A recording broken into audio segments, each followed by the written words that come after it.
আসসালামু আলাইকুম বন্ধুরা, কেমন আছো সবাই? আই হোপ সবাই ভালো আছো। আমিও তোমাদের দোয়ার ভালোবাসায় ভালো আছি।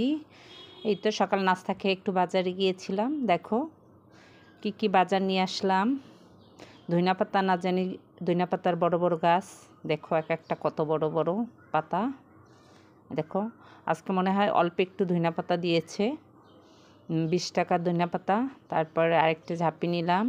এই দেখো ও মা, পরে দেখি যে ব্যাগের ভিতরে আরও কিছু ধইনাপাতা আছে, আবার সাথে একটা মরিচও আছে। এই দেখো সবচেয়ে ইম্পর্টেন্ট জিনিস, কচুরলতি। আমাদের বাসার সামনে এক আন্টি বিক্রি করে। উনি সে একদম কুটে সুন্দর মতন পরিষ্কার কইরা কাইটা কুইটা তারপর বিক্রি করে। একটু দাম বেশি নেয় বাজার থেকে, কারণ সে এত কষ্ট করে কাটে। ডাটা, তারপর সিম, এগুলো সব কাইটা বিক্রি করে। এমনিটাও কেনা যায়, কাটাটাও কেনা যায়। আর এই যে খালার থেকে আমি ধইনাপাতা কিনি সব সময়, খালা একটু বেশি দেয়। আর কিছু বুটের ডাল নিয়ে আসলাম। আর সব সময় তো আপনারা মা ইলিশ মাছ, তারপর চিংড়ি মাছ দিয়ে কচুরলতি খান।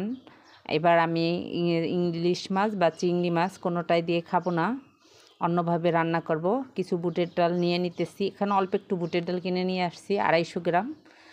আর আপনার বাইয়ের সাথে গেলে তো জীবনও এগুলো কিনতে দিবে না, এত অল্প। সে কখনোই কম কেনে না। আমি অল্প একটু কিনে নিয়ে আসছি, 250 গ্রাম নিয়ে আসছি। 250 গ্রামের থেকে অর্ধেকটা ভিজাই নিলাম। এই দেখো, তারপরে এই যে দিয়ে দিলাম চুলায় সিদ্ধ করতে। যে যেখান থেকে আমার ভিডিওটা দেখছো সবাইকে আন্তরিক শুভেচ্ছা আর ভালোবাসা রইল। ভিডিওর শুরুতে একটা লাইক দিও, ভিডিওটা কন্টিনিউ করো। আর আজকে আমার ভিডিওতে যারা নতুন তাদেরকে অভিনন্দন। ভিডিওটা দেখতে থাকো, কোথাও যদি ভালো লাগে চ্যানেলটাকে সাবস্ক্রাইব করে বেল বাটনটা অন করে দিও। ডালটা সিদ্ধ করতে দিছি বিকালবেলা। তারপরে কিছু চা বসায় দিছি। আমি আর মেয়ে বাসায়, ছেলে তো এখনও আসেনি স্কুল থেকে। তারপরে এই যে মাছ ভিজায় রাখবো রান্নার জন্য।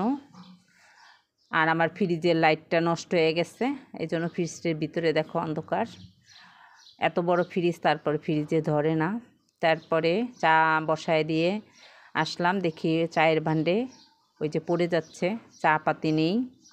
দেখো আমি যে চাপাতিটা খাই, চাপাতিটা খুবই ভালো, লিগারও এত সুন্দর আসে আর এত ফ্লেভার। সানজিদা আমার নাম। আমি এটার 1 কেজি করে প্রতি মাসে নিয়ে আসে কাপ্তান বাজার থেকে তোমার ভাই। আগে টাটা গোল্ড খেতাম, এখন সেটা অ্যাভেলেবেল পাওয়া যায় না, আর সেটা কিনি না। তার থেকে এটাই আমার কাছে মনে হয় যে খুব ভালো। কারণ আমি চা তো খুব পছন্দ করি, জানো আমি কত বড় হাঁড়ি ভরে চা বানাই। আমি মগ ভরে আমাদের ঘরে সবাই চা খায়, অন্তত 8-10 জনের চা আমরা 4 জনে খেয়ে নিই। এই জন্য আমার চা পাতিটা অনেক বেশি লাগে। বেশিরভাগ সময় আমরা দুধ চা খাই। আজকে রং চা বানাবো। আর রং চাতে আমি খুবই লিগার কম খাই।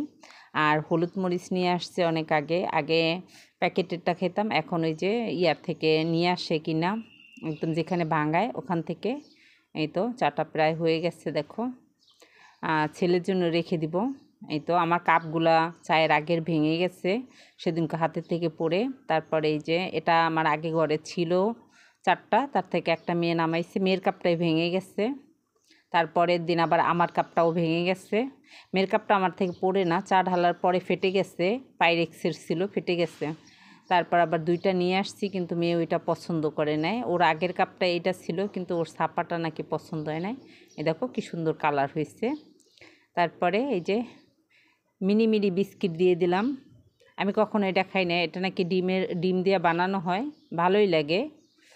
তারপরে চা খেয়ে নাস্তা খেয়ে তারপরে মাগরিবের নামাজ পড়ে চলে আসছি চুলার কাছে।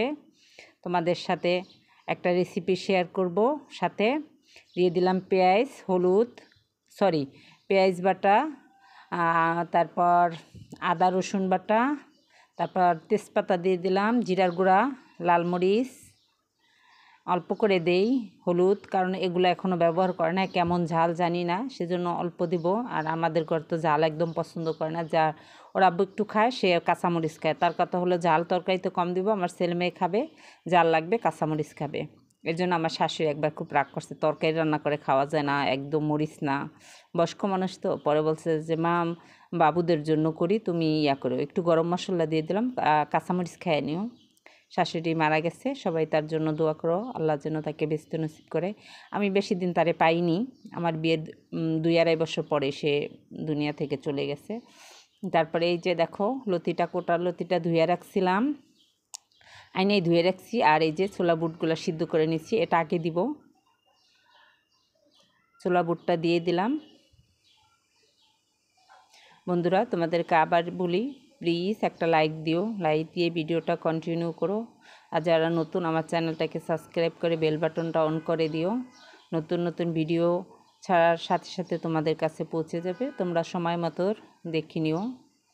এই তো লতিটায় এখন লতি আর ডালটা একসাথেই দিলাম, কারণ ডালটা সিদ্ধ করে নিয়েছি। এখন সব মশলার সাথে মিক্স করে দেই, আর মশলাটা ভালো করে কষায় নিতে হবে। লতি, কচুর লতিতে আপনার রসুনটা বেশি দিতে হবে। কচুর লতিকে যে ধরনের কচুই রান্না করেন ওগুলাতে রসুনটা একটু বেশি লাগে। আর কচু রান্না করতে গেলে তো গরুর মাংস রাঁধতে যে মশলা ব্যবহার করে আমি সবগুলাই করি, তাতে অনেক ভালো লাগে খেতে। এই তো পরিমাণ মতন দিতে হবে, অতিরিক্ত না। তারপর একটা ঢাকনা দিয়ে ঢেকে দিলাম, অপেক্ষা করি। পাশের চুলায় আবার অন্য রান্না করতেছি আর মেয়ের সাথে গল্প করতেছি। আন্টির পাশে একটা আন্টি তার সাথে সাহায্য করে লতি বাসার, মানে উনি আসলে ভিক্ষুক। তা যতদিনেই আমি প্রতিদিনই তো তার সাথে বাজার করা হয়, তো প্রতিদিনই উনি আমার কাছে টাকা চাবে। আমি তো টাকা দিলে ওই দিন দিছি, যেদিন লতি আনছি ওদিন 20 টাকা দিয়েছি, পরের দিন আবার ধনিয়া পাতা আনতে গেছি, সেদিনও আবার টাকা চায়। পরে আর দেইনি, প্রতিদিনই উনি মানে ওখানে বসে বসে ওই আন্টিকে হেল্প করে। আন্টি মনে হয় টাকা দেয়, কারণ লতি, সিম সব সবজি তার সাথে কেটে দেয়। তার প্রতিদিনই টাকা চায়। তা প্রতিদিন তো আর দেওয়া সম্ভব না সবাইকে, কারণ অনেক ভিক্ষুক ঢাকা শহর, একজনকে প্রতিদিন দিলে কেমন হয়। তারপর একটু হালকা একটু কষায় নিয়ে তারপর অল্প একটু পানি দিলাম, একদম 1.5 কাপের মতন পানি দিয়ে দিচ্ছি। আর দিব না, এটুকুই থাকবে, আর পানি দিব না। তারপর ঢাকনা দিয়ে দিব।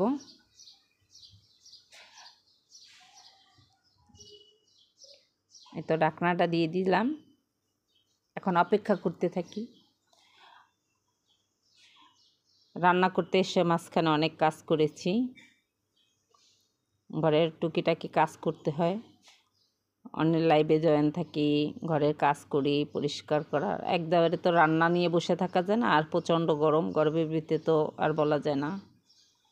লতিটা আমার খুব পছন্দ, কচু তরকারিটা, কিন্তু অ্যাভেলেবেল ওরকম আমি খাই না, কারণ আমার বুক জ্বালা পোড়া। অসুস্থের পর ওই যে কেমো দেওয়ার কারণে গ্যাস্ট্রিকটা বেড়ে গেছে। আমার যখন কেমো দিত তখন গ্যাস্ট্রিকের প্রতিবার ইঞ্জেকশন দিয়ে নিত, তারপর আমার প্রচুর বমি হতো। আর এখনও আমার ভিতরে মানে ঘা হয়ে গেছিলো। তারপর অনেক একদম হাই গ্যাস্ট্রিকের ওষুধ খাওয়া লাগতো, ইঞ্জেকশন তো সবচেয়ে বেশি পাওয়ারের। তারপরে আবার আমি খাইতাম 40 mg ওষুধ খাইতাম। পরে একটা কবিরাজের থেকে, কবিরাজ না, ওই যে মেথি মিক্স পাউডারটা আমি খাইছি, আলহামদুলিল্লাহ ওটা থেকে আমি অনেকটা উপকার পেয়েছি। একটু জিরার গুঁড়া দিয়ে দিলাম। আমার লতিটা কিন্তু সিদ্ধ হয়ে গেছে, তোমাদেরকে দেখালাম, দেখো সিদ্ধ হয়ে গেছে। আর একটু ঢেকে দেই, একটু মাখা মাখা করার অপেক্ষা করলাম। এভাবে রান্না করে খেয়ে দেও। রাত্রে আমরা এগুলো দিয়ে ভাত খেয়েছি, মাছ রান্না করছি সেই রকমই রয়েছে, পাবদা মাছ রান্না করছিলাম। আজকের ভিডিওটা এই পর্যন্তই। সবাই ভালো থেকো, সুস্থ থেকো, নিরাপদে থেকো, এই দোয়াই করি। আল্লাহ হাফেজ। আর তোমরা এভাবে রান্না করে খেয়ে আমাকে জানাইও। টাটা।